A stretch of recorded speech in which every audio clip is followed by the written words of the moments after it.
Yang kawula hormati,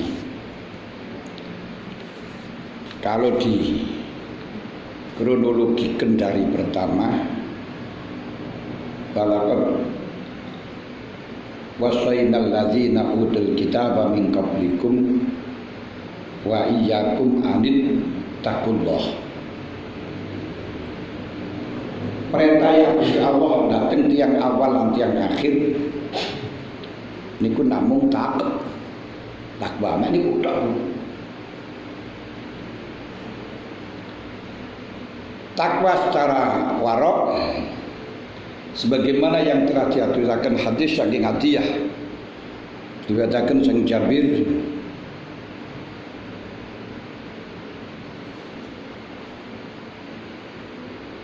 iniku man lam yada malaisa fihi taksun hadaron mimin la yablughul abdu ayyakuna minal muttaqin la yablughul abdu ayyakuna minal muttaqin hatta yada'a ma laisa bi baksun hadaron mimma bihi baksun. Seorang hamba Allah tidak akan pernah mencapai derajat takwa.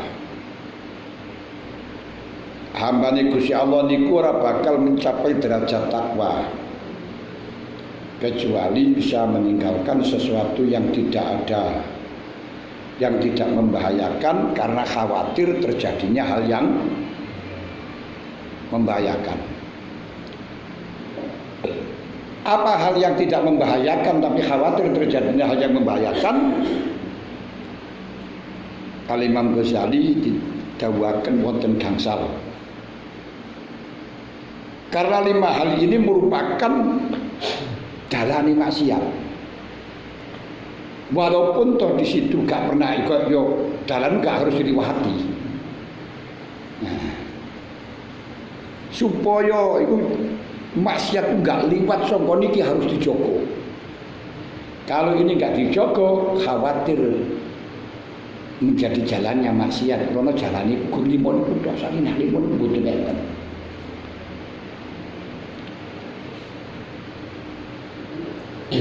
Apa 5 itu? Pertama, jogo peninggal. Kedua, jogo pengrungu. Ketiga, jogo pengucap. Keempat, jogo weteng. Nah, jogo weteng saka napa?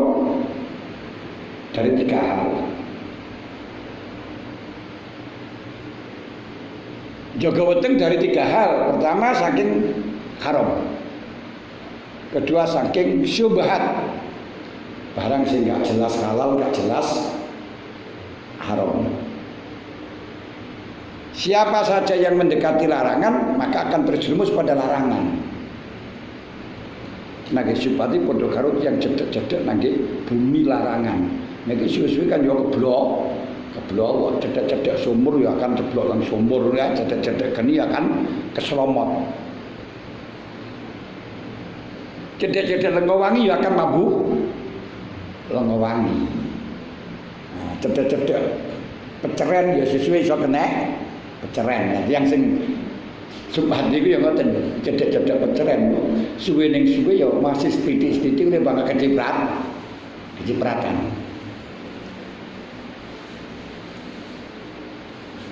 Nomor 3 kongkon ngedoi barang sing halal melebihi dari kebutuhan.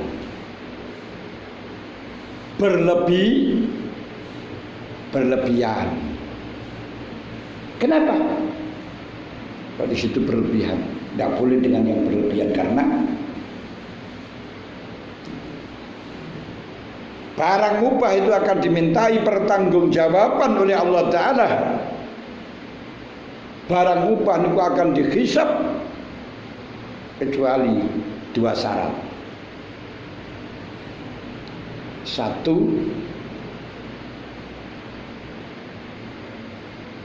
dilakukan untuk sarana ibadah. Karena ad-dunya mazra'atul akhirah. Kedua, dilakukan secukupnya, gak melebihi dari batas. Nah, ini syaratnya. Yes. Sedangkan perkara-perkara yang haram, kemarin oleh Imam Ghazali macam-macamnya sudah disebutkan, termasuk haram yang murni, makan barang wakafan tanpa melalui syaratnya wakif. Orang-orang yang tidak sibuk dengan tafakuh, orang sing gak ikut belajar ngaji terus jaluk jatahi ngaji, jaluk jatahi wong ngaji, ora oleh.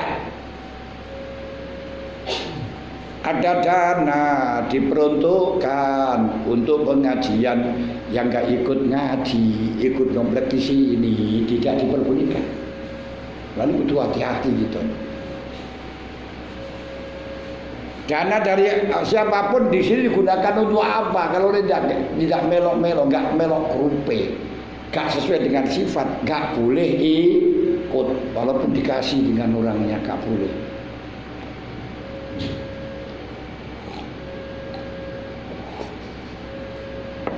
Kalau ada dana ini didasarkan kepada orang-orang yang sufi.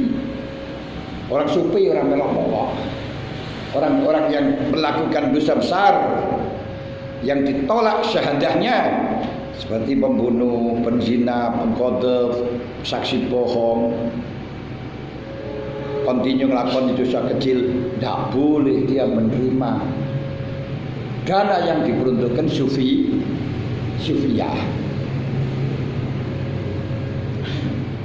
Dari sinilah sangat sulit untuk menasarufkan harta. Makanya bagi madin-madin ini sayuksanya tidak usah mengambil bos biaya operasi sekolah. Karena bos digunakan untuk gaji guru nggak boleh.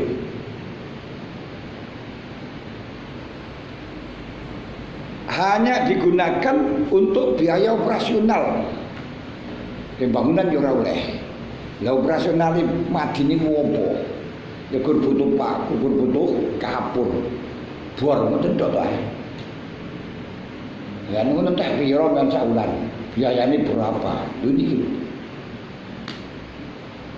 Yang sehingga harus memarkup anggaran. Nah ini boten pareng. Nah terus enek sing daripada dipek wong liya tak pek liya halalah. Nah iki lek daripada dipek wong liya daripada sing nyolong wong liya padha tak colong wae kan ngoten nek. Repot ngeten iki. Jangan punya akidah semacam itu, jangan punya. Maka biaya untuk apapun yang diperuntukkan tertentu apabila tidak termasuk golongannya, tidak boleh termasuk zakat. Biaya zakat ini oleh Allah Ta'ala diberikan kepadanya 8 asnaf. Innamas shadaqatu lil fuqara'i wal amilina wal mu'allafati qulubuhum wa fi sabilillahi wal gharimina wa fi sabilillahi wa ibnis sabili faridatan minallah. Muka lek gak sampai asnaf 8 ora usah melok-melok. Lha wong sugih njaluk bagian zakat. Niki barang haram. Barang haram. Barang zakat kok haram? Yo ora no barang zakat kok haram. Zakat niku haram ketika diterima oleh yang tidak berhak. Qaidai menggunakan haknya orang lain tidak boleh kecuali mendapat izin dari orang lain. Kalau tidak mendapat izin daripada orang lain maka tidak bisa mendapatkan haknya orang lain. Masih banyak sekali harta-harta yang memang diperuntukkan tertentu seperti halnya kita sebagai urusan organisasi untuk melakukan sesuatu tugas yang di sana membutuhkan transportasi. Ini harus secukupnya, setelahnya lebih kita balikin. Terus supaya murah. Repot nih ya. Jadi gak boleh diambil, hanya secukupnya kita kembalikan. Makanya dalam sabilillah, konsep sabilillah di mana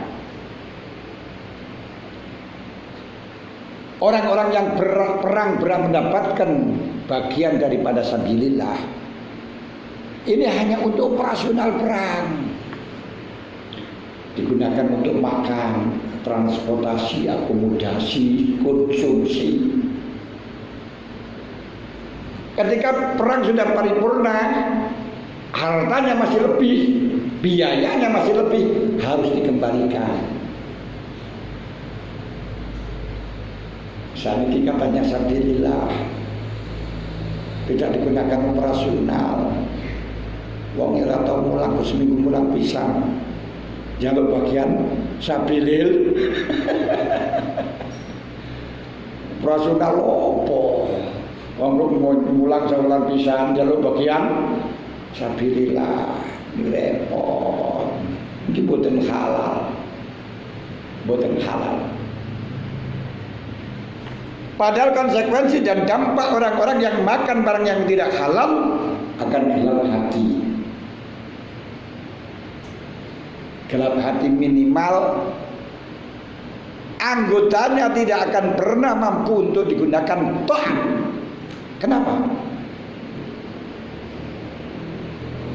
Innallaha thayyib. Innallaha thayyibun la yaqbalu illa thayyiban. Allah Ta'ala niku thayyib, bagus, bersih, tidak pernah menerima sesuatu apapun kecuali dengan yang bersih. Kalau kita mau jujur, kalau kita bisa melihat wong-wong sing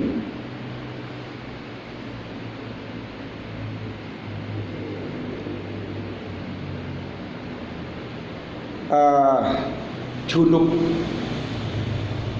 belum mandi karena melakukan syahwat, kan ya syahwat jadi mau syahwatnya toh, karena syahwatnya pun ya iso, betul mungkin iso, enggak syahwat kan? Hanya karena ngelakoni syahwat nuruti nafsu gitu.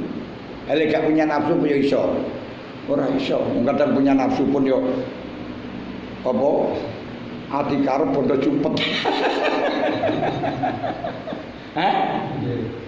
Langke. Lho niki. Niku kalau sudah dia belum mandi karena melakukan syahwat tidak boleh masuk dalam Gusti Allah. Wala taqrabus sholata wa antum sukara hatta ta'lamu ma taqulun.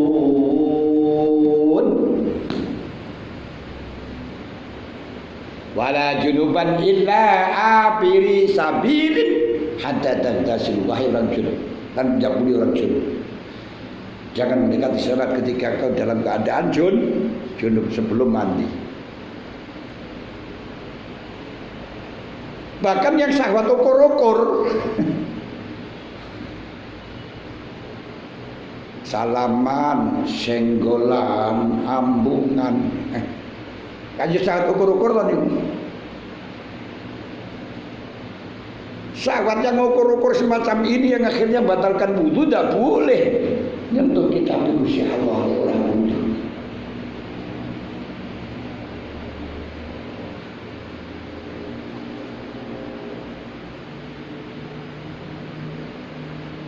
La yamassuhu illal mutahharun. Fi kitabim maknun la yamassuhu illal mutahharun tanzilum mir rabbil alamin.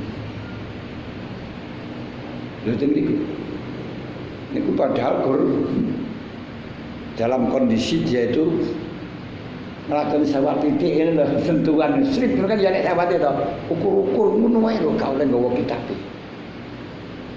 Apalagi ketika di dalamnya makanannya barang haram, maka pantaslah dia tidak boleh ibadah kepada Allah. Makanya orang yang makanan haram itu tidak poso ora kuat.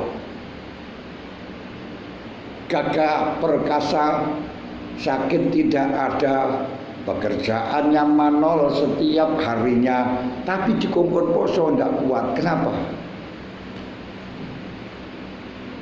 Niku ketika di dalamnya masuk barang-barang yang masuk tidak halal, tidak ngaji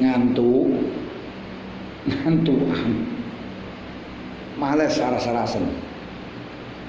Sebab kita melakukan ibadah, bisa ngaji, bisa pergi sholat, ini merupakan nur dari Allah Ta'ala, cahaya dari Allah Ta'ala.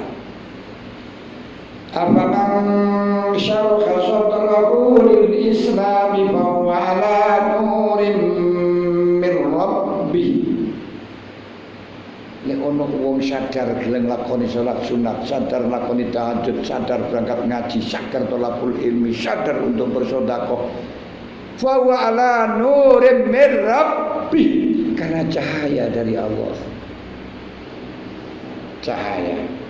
Cahaya itu akan mantul padam ketika kocone niki padam. Ketika kocone peteng yo cahaya tidak nampak, seperti halnya rembulan, seperti halnya bintang karena tertutup dengan mendung. Akhirnya enggak nampak. Orang yang mendapatkan cahaya diberitahu oleh kiai, diberitahu oleh orang lain untuk melakukan jamaah, untuk melakukan sholat, untuk thalabul ilmi, tapi karena dalam hatinya gelap, gak kelihatan cahaya itu. Kelip-kelip saja tidak. Itu Masya Allah. Ini dampaknya perkara haram, perkara syubhat. Karena syubhat itu akan terjerumus dalam haraman. Kedua, ketika harus menjauhi dari barang yang tidak halal berlebihan, lebih dari kebutuhan, dari untuk nafsu. Kenapa? Orang yang makan kenyang, apalagi tidak halal, ini menjadi sumber maksiat, Pak. Karena semua tenaga kita untuk taat, tenaga untuk sholat, tenaga untuk ibadah itu semuanya minyaknya makan.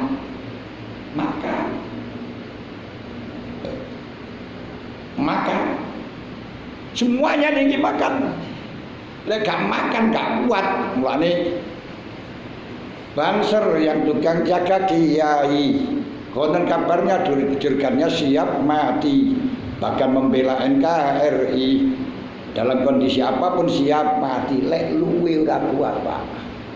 Walaupun kuat mati, walaupun siap mati, lek luwe ora kuat, ora siap. Mulane lek gak disegani lemes.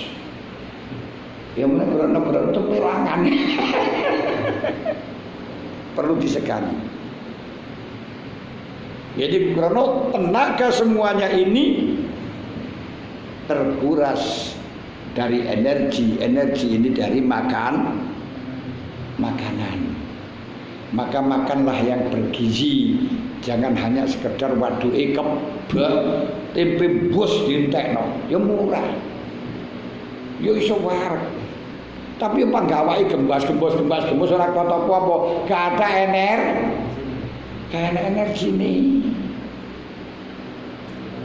Mbah Dim niku nek dahar mboten nate kathah rumen niku namung sak lepek setiap hari ini. Tapi sing didahar niku sun anu dahar bayi niku.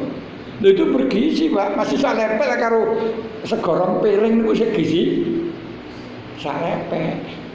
Gak perlu banyak barangnya tapi gizinya banyak. Lho. Lah kita itu ora seperti wareg mbono gisine itu ora. Akhirnya mlebune ampas betune ampase ampas.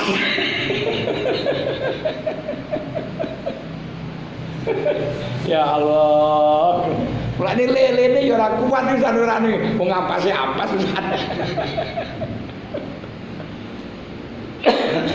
Masya Allah. Pun dampaknya orang makan itu pada yang paling pokok adalah farj nang farji. Jelas